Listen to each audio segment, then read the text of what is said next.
Hi, I'm Neil Bergman. And I'm Hayley Bergman. Over the last 10 years, we've helped thousands of fitness professionals to get qualified, learn with simplicity, and coach clients with confidence.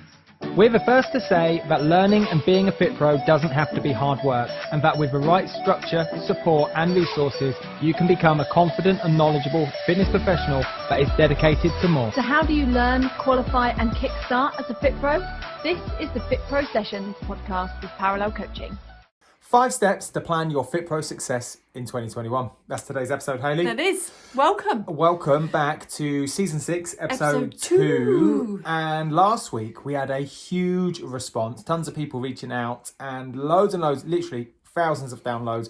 And it was all about getting focused inside 2021. And I was going to say, if you haven't already gone and seen episode or listened to episode... This is a podcast. It is a podcast. If you haven't listened to episode number 1 of season 6, then definitely go back and check it out because it's going to really help as we move into today. Yes. And I think without it, you're probably going to end up with a lot more questions and maybe more confusion. Completely. That's why it's inside a season, right? That's why it's inside a season. A series of episodes. But saying that, if you did want to watch it, I'm going to put a sneaky little plug in here. There is literally almost 13,000 subscribers now on our YouTube channel. So if you're not subscribed on YouTube, head over there because see us there. Every week you can watch us on the premiere, on the video. And the nice thing is you can leave comments underneath and it's cool. Even more interactive. But if you're a listener and you're out walking around, don't worry. Just as good to listen to us. 100%. And so just like season 2, where it's like an episode where we was helping Fit Pros kind of kickstart, I think this season's very, very similar in respect you've got to go through, I believe you've got to go through episode 1, now we're in episode 2. So last week was all about focus and this week's all about planning. Yes. Okay. So we got 5 clear steps to get you in the right frame of mind to plan and have success in 2021. And I know that we've mentioned like the year, and it is January as we're filming this, but if you're listening to this at any other point of the year, like it's so appropriate still. It's not just about planning a whole year in front. The principles you learn of planning, having a clear focus from last week's sessions, not yesterday, last week's session, and then moving into today where you then go and plan it. They're part of a bigger formula that we're going to go through in the season. Well, it's a strategy, isn't it? It's not just like a fad or like something a bit of kit, for example, you get in the gym where it comes in and it's trendy for a few weeks. What we're talking about here is a strategic principle, a particular approach you would take. It doesn't matter whether you're doing it in January, March, July, September. You've got to get super focused on what it is you want, which was last week. And then you've got to put a plan in place and have a series of steps inside planning to pull that off and get yourself towards the goal. Because effectively, that's what we're all after. You're here because you want to pass your exams, build your confidence and get that knowledge. It might be that you want to progress as a Fit Pro. It might be that you want to launch your fitness business. Either way, you had a clear goal.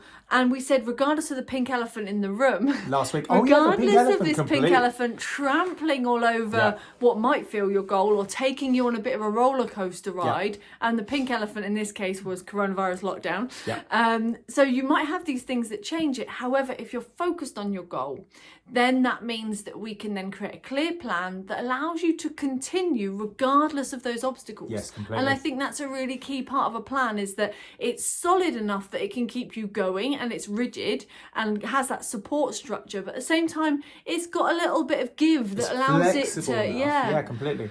Allows it to move. Last week, you know, we talked about the pink elephant being coronavirus, and that's the thing kind of trampling our goals. You might be listening to this in 2022, July, and, you know, fingers crossed, let's just say coronavirus is like long gone. But there will still be a pink elephant, right? Yeah, there will still be our own pink elephant that is trampling over our goals. Something in life is throwing us lemons that's saying, right now this is tough to achieve my goal because of X. And we could all easily pick or pluck a very plausible, justified reason why we're not achieving our goals. And right now, in January 2021, it's coronavirus lockdown. But this episode will be relevant in 2025. And the point is that pink elephant could be anything, any obstacle that gets in the way or you perceive it to get in the way. And what we were saying throughout all of the last episode is really that it doesn't get in the way. You just find another way of enjoying the ride in a different mode. And that's really where this plan comes in, is because we're going to allow you to enjoy that ride regardless of all the obstacles that you might feel are in your way. Your timeframes might change to get towards your end outcome. Yeah. But effectively, if you did episode 1 justice last week and got really focused and understood what it is you want and why you want it, you'll have enough kind of jet fuel behind you to ride any storm, to get through that darker period, to not let the elephant trample all over your goal. And you've got to have enough fire in there, in your belly, okay, to get through it, right? Yeah, which only happens if you have the focus. Completely. So principle or step number 1, Hayley, where are we going with regards to planning? Step number 1 is about the end in mind. So that's why it links so much to what we were just saying. It links so much to the previous episode. You need to know what your final deadline is going to be for your ideal focus. Yep. So this isn't just, let's relate it to clients for a second. It's not just, I want to lose weight at some point. It's, I want to lose this set amount by this set time frame, so that there's a very clear outcome. And if you know that clear outcome and you know the clear deadline you're giving yourself, it's very different to create an outcome in 3 months than it is 12 months or 1 week. Completely. And I think you could go deeper on that. And, we've talked a lot about this inside this January Kickstarter, what we're doing in terms of like kickstarting people's businesses.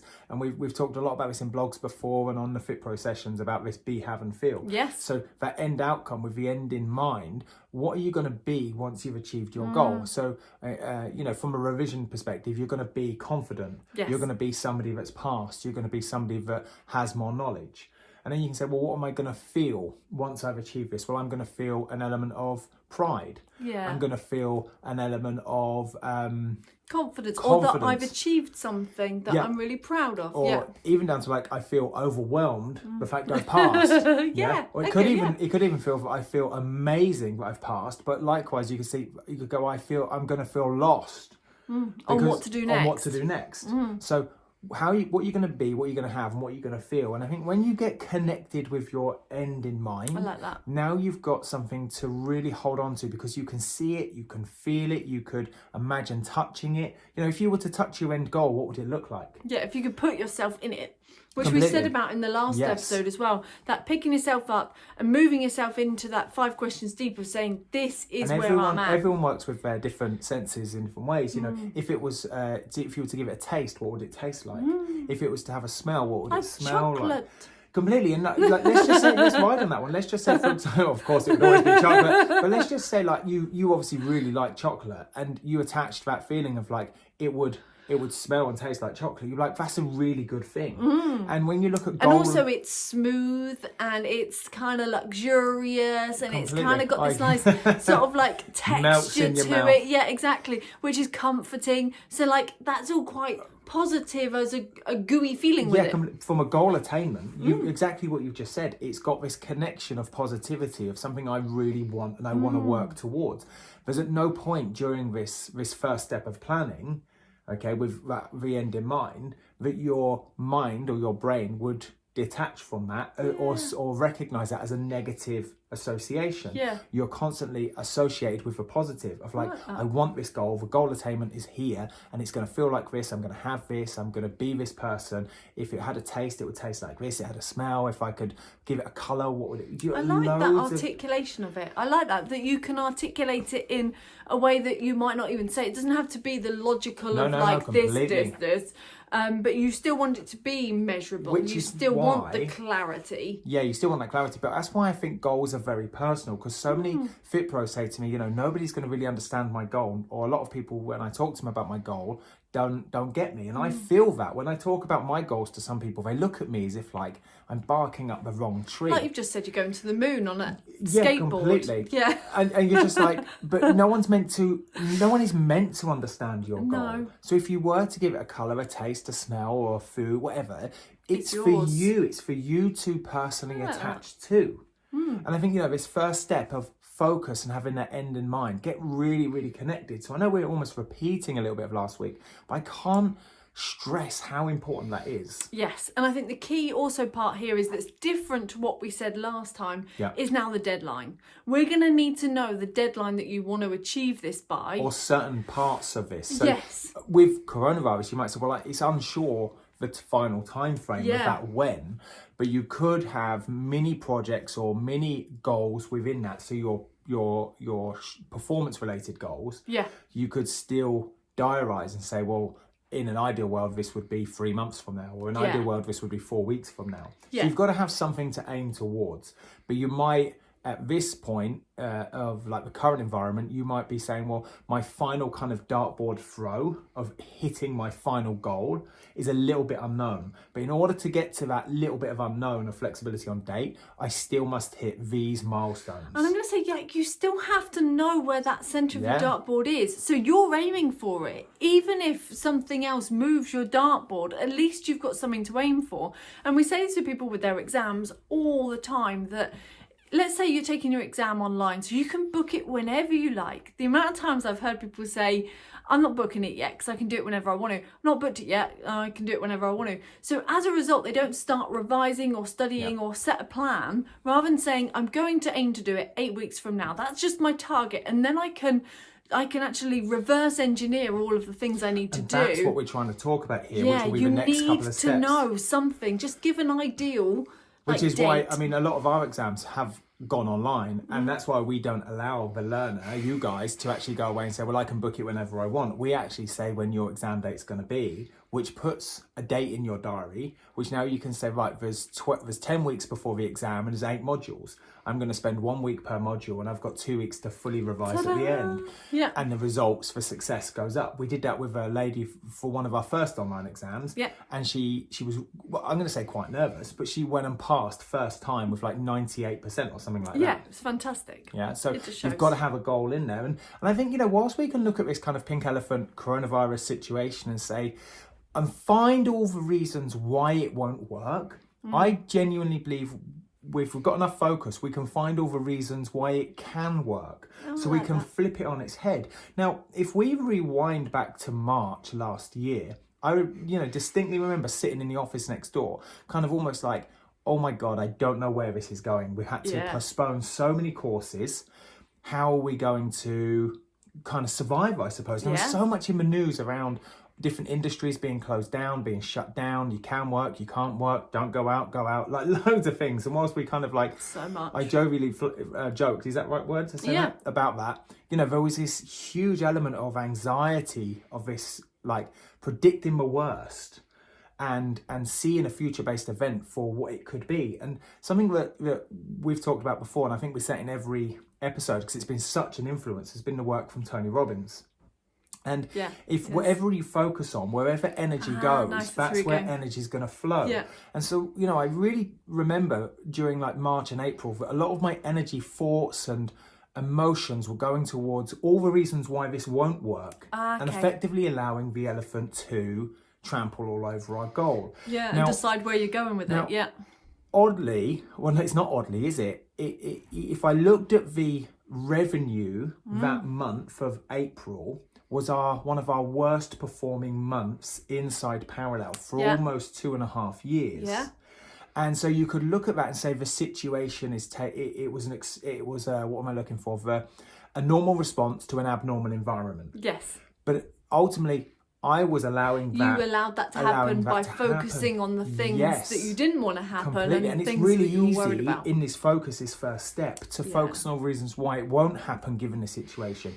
Now then, if we go forwards to the next month, June was a better month, but July was our best month ever in trading. Yeah, it was. And we impacted more people in July than ever before.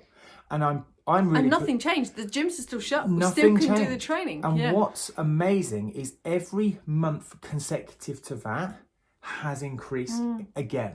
So it's about what's in your control based on where you focus. And the message here isn't about revenue or numbers hit. Yeah. Okay, but that is an outcome of business. Yeah. Okay, that is a marker of business I think it's success. a really key thing to be able to turn around and say, that's what I'm aiming for. Gives you the focus. And one of the things, or the next step we're going to talk to you about in terms of planning, and we're going to give you below is in the show notes is a free resource actually in a webinar training, which I know a number of you have seen already, but I'm going to stress you go back and actually do it this time. It sounds really harsh, doesn't it? If you haven't already. Around social media. And one of the things there is about being consistent. And so one of the things I noticed during March and April last year was not only my thoughts and emotions were diverted and energy towards all the reasons why it won't happen, I also noticed I perhaps wasn't as consistent in my habits that have got me thus far. Right, okay. So you let your thoughts and feelings and focus totally change, and as a result, your actions stop. Completely. And I was relying on being motivated as opposed to being disciplined. Right. And then I went back to all of my previous months of what I class as the Holy Grail, and we're going to talk about that very shortly. And I'm going to give you an example and the free template. So you dial back into the structure, got back yourself into planned. step one of focus. And I know I'm really talking loads about this now, but I went back into that focus and went, right, what's happened to this point? What's worked? And then pulled all that forward. Yeah. And then pulled off one of the best months we've had inside Parallel. Perfect. Okay, that makes sense. That's what I mean by focus. That's a good story. It gives good context. That's why focus is so key, because where focus goes, energy flows. It does. Perfect. There you go. So step number 2, which tees up nicely Exactly, is to now write down your weekly and daily actions that you need to do between now and deadline finish. Remember, ideal deadline. What are the actions, both daily and weekly, that you need to do to get there? If it's a longer term, you might even include monthly. Yeah. But what are the actions? And you would literally list these down. So if I'm talking revision, I would probably write in like that I needed to learn how many muscles I need to learn. Like, let's say learn one muscle per day. I'm going to pause you there. So your first action point from this in terms of a plan would say, let's look at the entire syllabus and like, well, what do I need to know? How do I cover everything? All 50 muscles? How am I going to spread them all out? 8 modules, for example. So all 8 modules inside level 2, level 3, or 6 inside nutrition and 7 inside principles. How am I going to cover this? Now, let's just say you are going to go with level 2 principles and you're not in the biggest of rushes, but you still want to keep on track. You might go, well, the 7 modules, I'm going to do that across 14 weeks. Nice. Okay. So my first action point is to provisionally book my exam 14 weeks from now. My back's against the wall. Now you can reverse engineer it. That's the route I would go. That's cool. That's really logical. Else you end up potentially picking something that's not realistic to the time frame that you have. It's not achievable. So if you're in a rush, you might say, well, can I do this in 4 weeks? And we've had so many people pass their level 2 or 3 AMP in 4 weeks. Because you can still cover the same content, just in you've just got to more condensed time. So rather than doing, say 1 or 2 hours a week, you're going to do almost 1 or 2 hours every other day, which is a big deal. I get that. And it's a big ask, but everyone's got different diaries.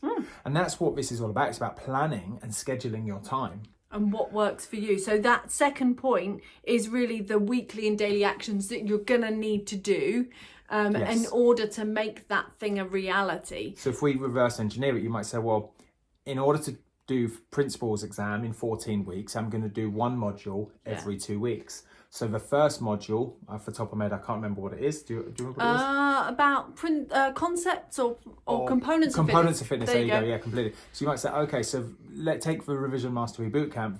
That is roughly, I think, 75 minutes long, that video. Yeah. So you might say, well, I'm going to watch it all through once in the first week. And then the second time I go through it in the second week, I'm going to go through it and press pause and stop and fill out the cheat sheet and then do some mock questions. So you can then look at the specific, well, I'm going to complete this module in 2 weeks. Now you can say, right, what am I going to do in week 1 and week 2 specifically inside that module? So you can go from big kind of macro goal, hit the dartboard goal, 14 weeks time, and say, right, 1 module is going to take me 2 weeks, but inside those 2 weeks, the specific actions I'm going to take are going to be X, Y, and Z. Nice. I'm going to watch, I'm going to re-watch, and I'm going to do this cheat sheet, and then I'm going to do these mock questions. And they're the actions. They're the daily they're actions. The things you list here in step 2. So these are the actions I need to do. And now I want everybody to notice all those thoughts, feelings, and worries of unease. Oh, it's much better, start to disappear and dissipate, because now I can say, right, I don't need to think about 14 weeks time about being ready. All I need to do now in the next 3 or 4 days focus on this. Is focus on the first domino to push over, and that is watch this video tutorial. Yeah, I and don't need to make notes. I don't need to do anything. And part of this key thing is knowing what you're doing and when you're doing it. So let's say you have a different project other than revision, and it's about your business, and you want to get a new product launched for your business and start to get clients on board. So let's go down the route of a bootcamp,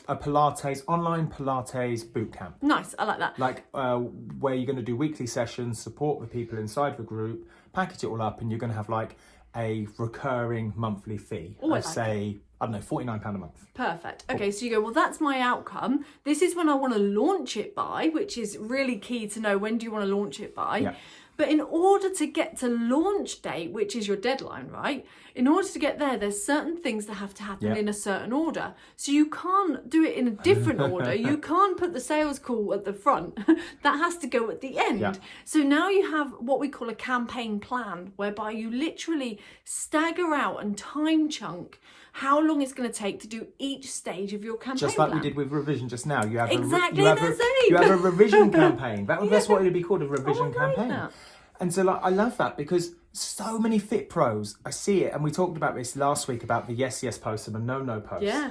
And loads of people are kind of constantly, and I see it, my timeline seems to be flooded with people saying, buy my stuff, buy my stuff, buy my stuff. Come and join this, come and join this. Almost like every post. I've seen lots of people really trying since we've been talking about this. It's good.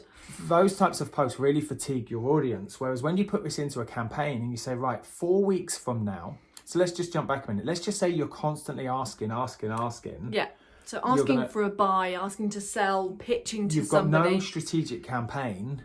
You've actually gone straight to launch. You've gone straight to launch. But the fundamentals here of building up building up building up trust in your audience, you haven't necessarily, you don't deserve the right to pitch, and you've not built up enough equity in your audience to merit a response. Yes. The reason no one gets back to you is because there's no equity. There's no emotional equity of like, this person's given me so much value in advance for free. Well, I've had nothing. I don't know what they're capable of doing. I don't know what they do. I know they're a PT. I know they're a Pilates instructor, but I don't know how much value they can give me. Yeah. Are they going to give me my goal? Have they proven to me that they know what they do? How do I know it's for me? How do I know I will do it? How do I know I have time to do this? How do I know that I'll be able to manage it via Zoom online tech sessions? And then we wonder why, but we might get 1 or 2 people in dribs and drabs join our current setup, but always like, oh, this is what I'd like to do one day, or I see this person doing this, I'd like to do that, but never really able to pull it off. Or there's a cheaper boot camp down the road, and they disappear over there because it's not been, the gap hasn't been spread in terms of really and trusting you as the only person they'd ever go to. Whereas every time, not just inside Parallel, but every time, say, I've launched or relaunched parts of my boot camp, I've gone, right, we're recording this on, I think it's like January the 9th now. I might say, right, I'm going to go on February the 18th. Yes. Okay. So I've given myself, what would that be, like 5 weeks? So I say, right, the week leading into that, the final couple of days from the 14th to the 18th would be my onboarding, ready to go live on the 18th. Yeah. The 5 days before that, my opening of the doors or my shopping cart will be open. And doing your sales calls and doing my throughout sales that time calls frame. And sales meeting. Yeah. The week before that would be a strong bit of value that I'd perhaps do. Well, I'd spread across all social media. I would perhaps do some paid for advertising. Is that the point where you start to invite them to that sales call, or not quite? Potentially, that would be my doors opening campaign. Yeah, nice. So almost like I've got this 5-week campaign, but I've almost got 5 smaller campaigns within that. Yes. So I've got my onboarding campaign, I've got my doors opening campaign, I've got my value campaign. Yeah. Before that, another value campaign, and then before that, another value. And that value campaign might get deeper into more specific about what you're focusing on. Yes, completely. But you're stacking up the focus, just like in the revision where you started off with one module and went into another and went into another. You have to allow time for each section of that campaign, which is what those daily and weekly tasks is all about. So now I know with that, I know exactly what I'm going to do in the first week campaign. Yeah. I'm going to produce this video. It's going to have this copy, this headline. Nice, I'm going to send it to these people. I'm Get going to have specifics. this. Yeah, the specifics. And then that tees up the next bit of content for the second campaign in, say, week 2, where I do perhaps a blog or perhaps write a blog on Medium if I don't have a website. And then I line that up and I think, right, what's the question that's in my ideal client's mind that I want to solve the problem for and give them a mini win? Nice.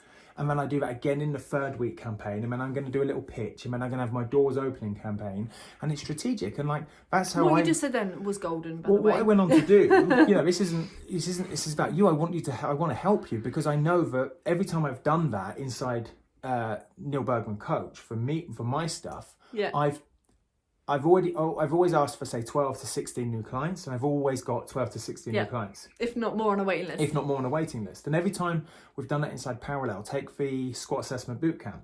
Yeah. We did a full 6-week campaign for that. We launched the end weekend of when was it? November. And our aim was to get into good, healthy double figures. Yeah, like 30 or so. Yeah, we ended up with 109 at the end of the first day, because the campaign was and fully people were teed up. expecting it. They were excited for it because you'd kind of brewed it. Up. Yeah, completely. It's like a good coffee. You've got to brew it a little bit fast. Completely. So step 2 is all about planning, and below inside the revision boot camps, we would give you a 4 and an 8 week revision plan, which does it for you. Yeah, we do it for you alongside the revision weekly planner.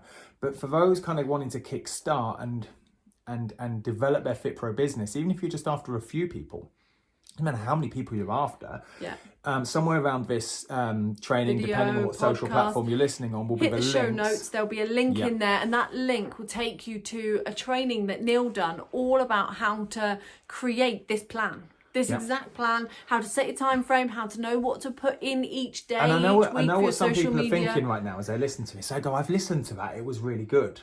But it only works if you do. Okay? Bit of tough love. It only works if you do. Like, I know that every time I go ahead and I tackle my Holy Grail, I've literally got it to hand just behind me, just here on a bit of paper. That is always close to me in the office, because that Holy Grail allows me to constantly stay on track and make and you sure... literally tick things off, don't you? Well, it's kind of like, we've used this analogy on another podcast. It's a bit like when you do a triathlon or an Ironman. When you get in the water, when you're in the water, you can't necessarily see what's going on or where you're heading. There's so many other people swimming around you. Yeah. There's so much noise. You're getting kicked left, right, and centre. And so you slowly, eventually, kind of swim off in the wrong direction. And you've got these kayakers throwing their paddle beating the water, which is kind of a clear sign that you're kind of like heading a little bit off course. Beep, beep. Now, that Holy Grail allows you to stay on the straightest line possible towards your goal.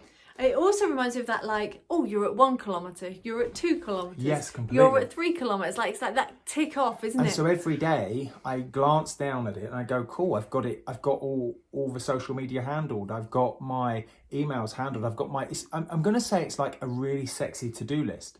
But so many people either A, don't have a diary or a to-do list.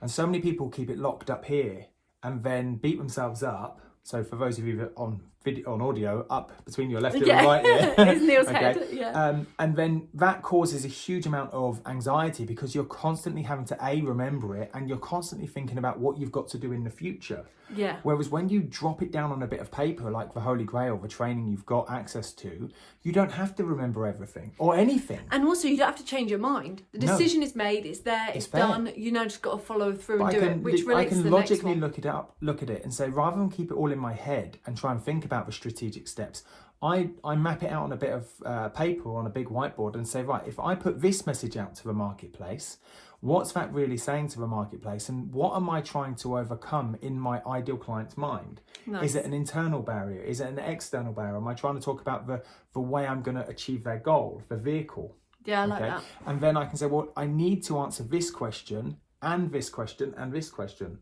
For those of you that like... And if I've answered all those questions, then somebody no longer has a question that stops them from buying. Which means when I do get on a sales call, I've already answered their question about the time of day that we're going to train, or the fact that what happens on parents' evening nights and I can't attend. What happens if we go back into lockdown?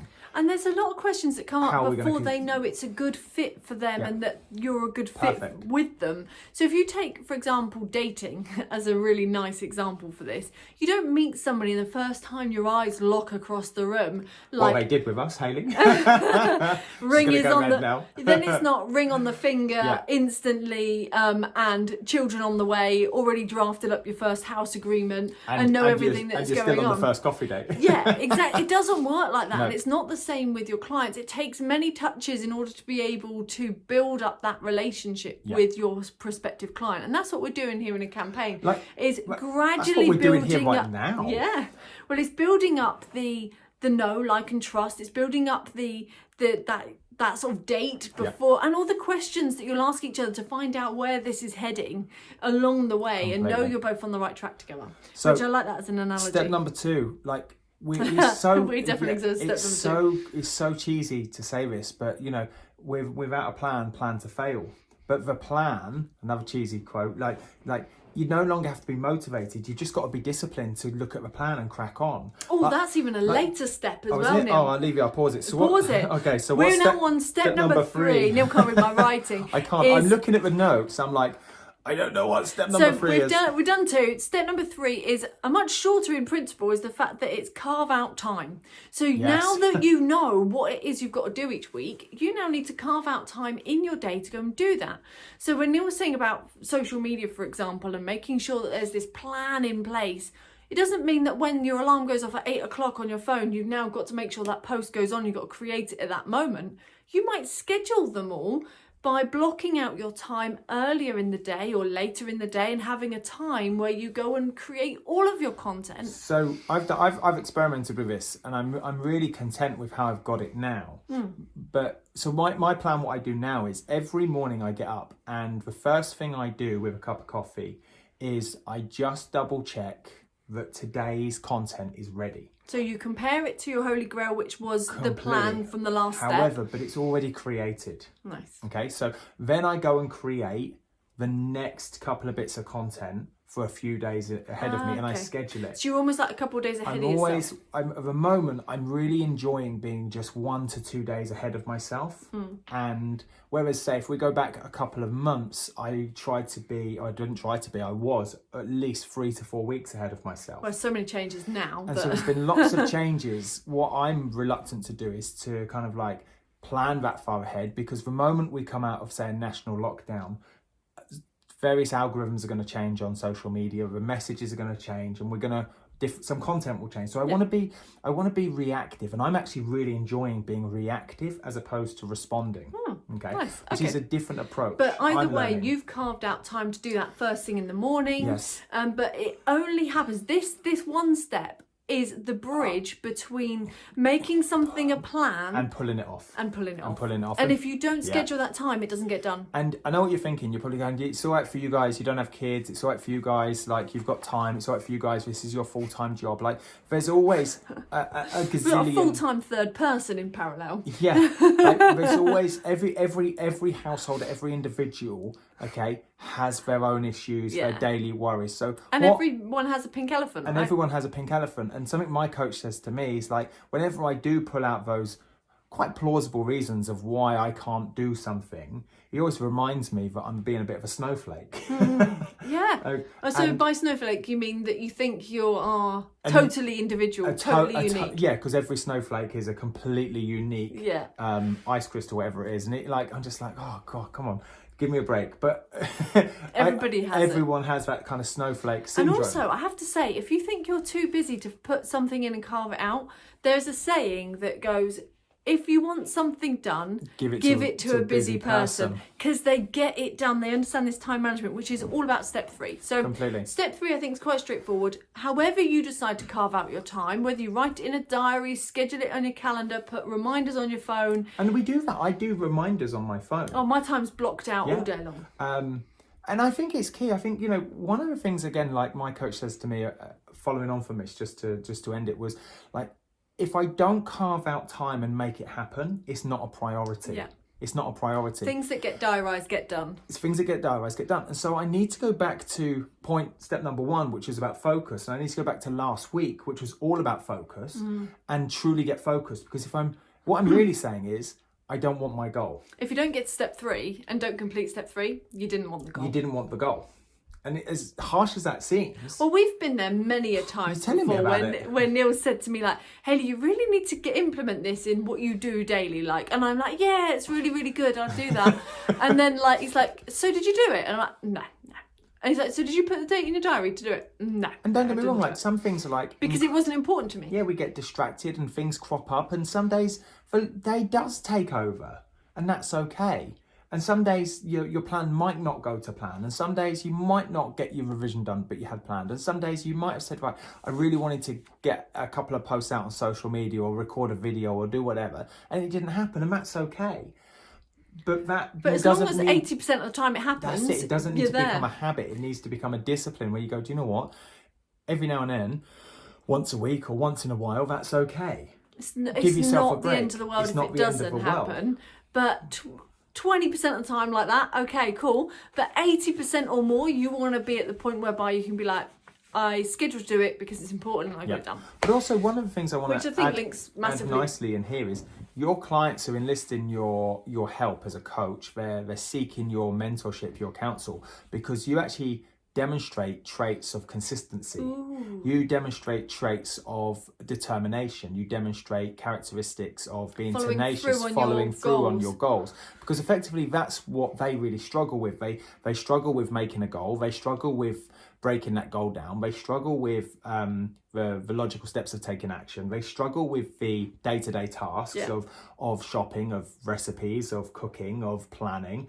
They struggle with the commitment. And actually, there's a really deeper message inside everything we do as Fit Pros. I genuinely believe that. Right from day dot of revising through to qualifying and passing, newly qualified, and getting out there and getting exercise plans, is actually there's a real hidden message for our clients, and whether they know it or not, or can articulate it or not, they are looking for consistency, determination, determined people, tenacious people, people that follow through and do what they say they're going to do, because effectively they know deep down, I can learn something from you. But that's what's needed. Like you could walk into Sainsbury's right now, socially distanced, of course, okay, and you could pick out 100 people, and you could ask them, what would be your goal, and let's just say, I don't know, it was weight loss or before whatever, run 5k.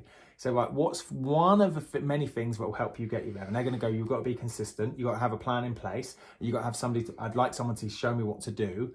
Okay, what would you want that person to have characteristics of? Well, they've done it themselves, they know what to do, and they can pull it off, and they might not be the finished article, but they can at least demonstrate that they hold those characteristics. So that they could teach me on these processes. Completely. Yeah. Yes. And so there's a real underlying hidden message there, and I hope you got it. I got it. Okay, step 4 is the difference between motivation versus discipline.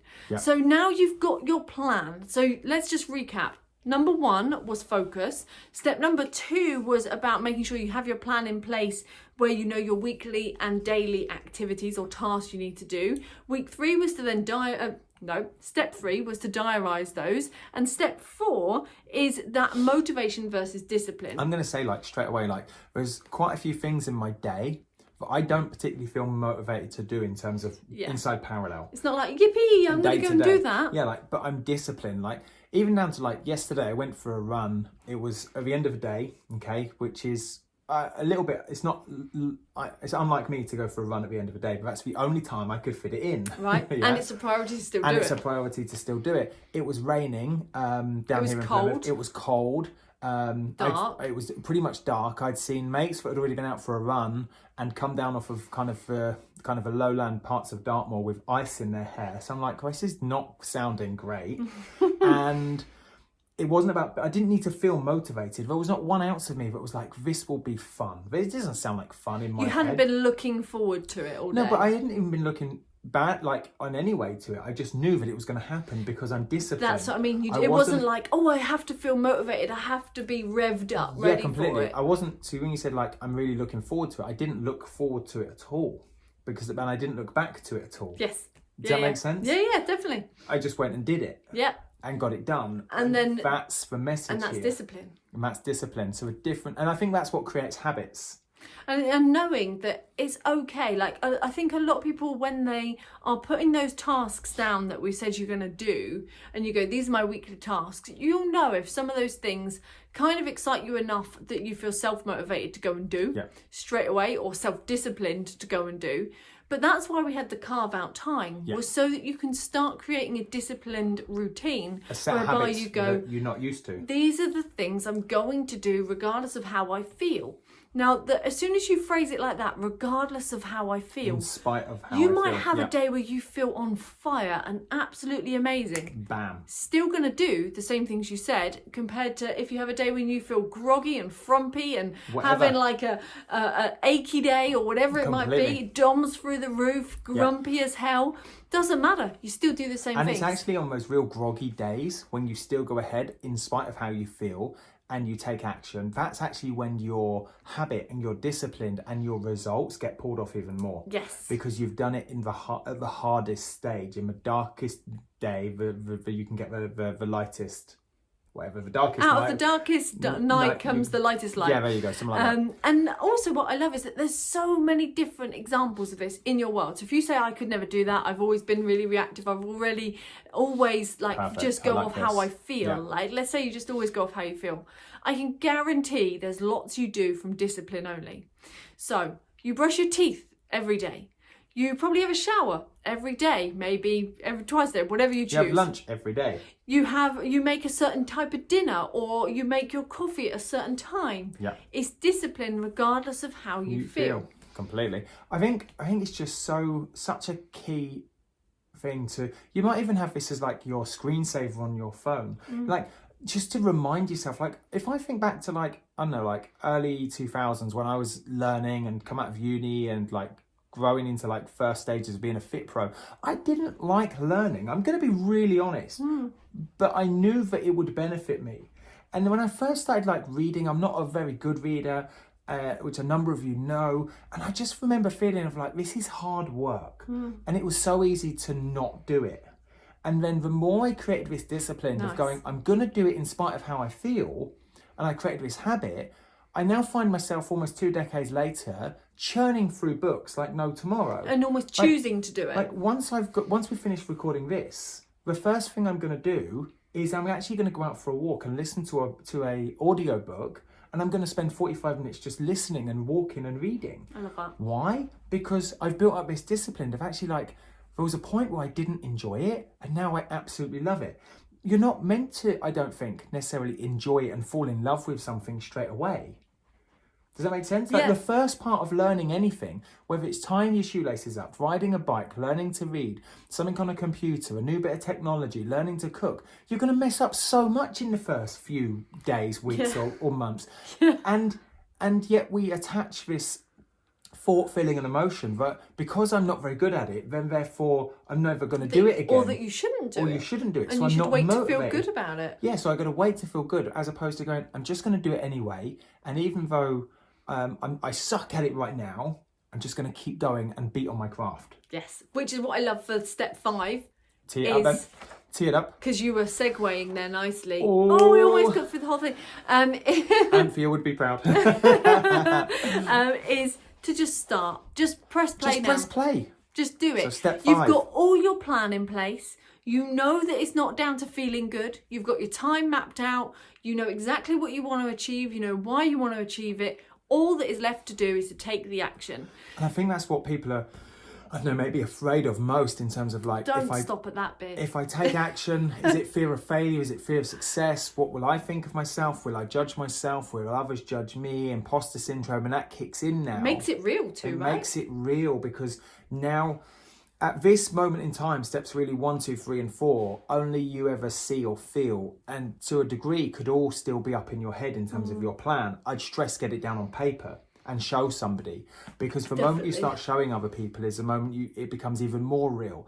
But it's not until step 5 where you're like, I'm now actually going to go and do my exam. I'm now going to post this up on social media, and I've done my 4 or 5 campaigns, and I'm here in the whole campaign, and my doors are open. Yes. And now other people are going to see your actions come to fruition. And I think this is what scares people most, is this fear or judgment of what others will think. And I want to be like, so many people, we've said it before, it doesn't matter what other people think. What matters is you pressed play. And also I'm going to rewind slightly, because you know it doesn't matter what other people think, because let's say somebody says something really bad. Imagine the worst you could imagine, just to get you really motivated. And at that point, How do you feel? Will you feel rubbish? At that point, does that affect you from going on and doing the rest of it? No, because step 4 was to continue regardless of how you feel, because you've got the discipline in place. So you've got this thing whereby it doesn't, whatever happens, whatever somebody says, it's not going to stop you from doing what you plan to do, because you're not doing it based on feeling. And the reality is, like, if you're kick-started, I'm going to be really honest, the reach you're going to get is going to be quite small in the grand scheme of things. But actually, all you're going to get is love and support, connection, growth and contribution from loads of other people. Okay? You know, the kind of almost irrational fear of what will people say is only up here in our own head. It's not actually what's going to happen. Sometimes people think when they first press go on their first post on Facebook, at that moment of going right publish, you're going to get 1,000 likes. It suddenly goes shares across the entire world, and every single household on the world get like this little ping appear, like the little lights flick on, and as a result they see it. They don't, and actually the reach is quite small. So actually, the sooner you make the action, the sooner you can move forwards, and you don't have to worry, because actually they're not all going to see it, and those that see it probably love you anyway. And with this press and play, what I really want you to do is to press play by taking some of the smallest actions first. So I think, again, a lot of people think that the press and play and getting going, it has to be this huge mammoth like launch of or action of doing something, of like, I've got to learn all 8 modules in my anatomy today. And my exam is like, you're thinking about the end thing. You're thinking about step number 1, the final focus, the final outcome. And that can be really daunting. I get that. I feel that. As opposed to thinking, right, what must I do today? What's the one little thing? The one little domino I've got to push over? And that's what we're talking about pressing play on, the one little thing. So inside revision, that could be, I'm going to watch the first 15 minutes of tutorial 1 inside the boot camp. Well, that was easy. And that's all I got to do? Wicked, I can do that. And then what am I going to do tomorrow? I'm going to watch another 15 minutes. Really? Is that it? And actually, like, it sounds really, I don't want to come across condescending. Does it? That's not my... No. Well, it's the same as if you've got a client that's training for their first marathon. You wouldn't say, right, first training session, let's go do a 4-hour run. Let's go straight into the marathon. Let's go. Or if a client thought they were going to do a 4-hour run, you'd be like, no, don't be silly. We're not going to do a 4-hour run. Exactly. You don't go straight... jog for 10 minutes. Where you at, mate? You start with the smallest, most achievable thing that means you could go tick up, lovely. Perfect. You don't go straight in with the hardest, heaviest part of it that is actually designed to be way down the road. Completely. And I think that's we've got to stop thinking. We've got to have step 1 of thinking the final end outcome. Yes. But actually, when we get to step 5, all we're thinking about is, what do I need to do today, and who do I need to become in order to pull that off? And if I push this one domino over, do this one action, then that allows me to get to tomorrow and have the prerequisite to take action tomorrow. And that's why planning stops overwhelm, because you know where to start with this one domino. It's not about getting confused. Pretty much what I love about this is pretty much everything we do, certainly as of late, is placing in like a series of steps, and it's usually 5 steps. And I'm going to say, if we look at, say, the Revision Mastery boot camps, if we look at, say, the Fitness Business Kickstarter, and we look at, say, FitPro 31, you know, the first step is always getting focused and start with the end in mind. And then we go down through planning and we start chunking it down until the 5th and final step is, I just got to press play. Put it all and together. Depending on what kind of package or what course you do, it will look and feel slightly different. But in essence, we go through, start with the end in mind, get some kind of plan and put it together, go and do the content, build upon the final outcome. And what do I need to do today to get the result? Perfect. Yeah, and that same focus and sort of format we have across everything we do, because it works. It's like our recipe. It's like, this is how we always make a cake. Yes, but the different flavours of all the cakes that we make. It's all about food. It's always about food, Bailey. Different flavours of cake that we make, whether it's a carrot cake or a chocolate cake or a raspberry ripple cake, marble cake, whatever it is. We go, well, that's what I need to do. It's still the same process. I still have to mix it up and then put it in the oven. I can't put it in the oven before I've mixed it all together. Which is why, if you're listening to this in 2022 or 2025 and coronavirus is like long gone, you're like, is it still relevant? It is 100%, because this is a process. This is a recipe of making a cake. That process hasn't changed. In how many years? In however many ever, right? Yeah. At all. So what I really want you to do is to kind of... just press pause, I suppose, once you've finished the podcast, of course, and take a second just to remind yourself and write down these 5 steps, or maybe schedule in some time to go back and listen to episode 1 and then episode 2 again, and really consider, like, what is my focus? Where is my end game? What am I really heading towards? Is that the thing I really want? Why do I want it? And get really, really, like, make it really spicy. And what does it sound like? What does does it it taste like? Yeah, like, get really, really clear. And then think about, like, what is the plan I need to put in place to reverse engineer it? What's the thing I'm trying to pull off? And when's in an ideal world, what's that date? And then you can reverse engineer it and say, well, I've got 10 weeks or 12 weeks. And just like we would with our client, we'd break that down into a series of mesocycles and say, well, my macro goal is 12 weeks and I'm going to have 3 lots of 4 weeks. Yeah. So then you can say, right, what do I need to do? Daily and weekly tasks. What do I need to do in weeks 1, 2, 3, and 4 in order to move into 5, 6, 7, and 8? And if I do 1, 2, 3, 4, 5, 6, 7, and 8, that gives me the prerequisite to go into the final 9, 10, 11, 12 weeks, and then I get my goal. And so there's actually a sequence through it. As a sequence. Yeah, completely. Yeah, exactly. And then knowing your time, and now I take put aside. all of the guessing out, I put all of the certainty in, and in this world we live in right now where it's uncertain, I've now just completely put aside any worries or anxieties or thoughts. I have to admit, I really feel that. Whenever, like, there's been any big changes to any kind of lockdown announcements and government things, Neil and I sit down and we're like, cool, right, let's plan. So we plan, we get everything all out on the table. This is what we want to achieve. We plan it all out. We carve out the time when we're going to make it happen. We then, like, remember this is just about doing what we need to every single day to make the goal happen. And we just get going on it. And then that comes into the last couple of points. It makes me feel so much better every time. Doing the work in spite of how you feel. Because some of those conversations we've had have been on like a late on a Sunday night. Certainly on the last one or it was late on a Monday night when we knew national lockdown was coming in, and we're like, we could wait. After having a full-on first day back. Yeah, in the Monday office. 4th, and then we realised that actually we could wait till tomorrow morning.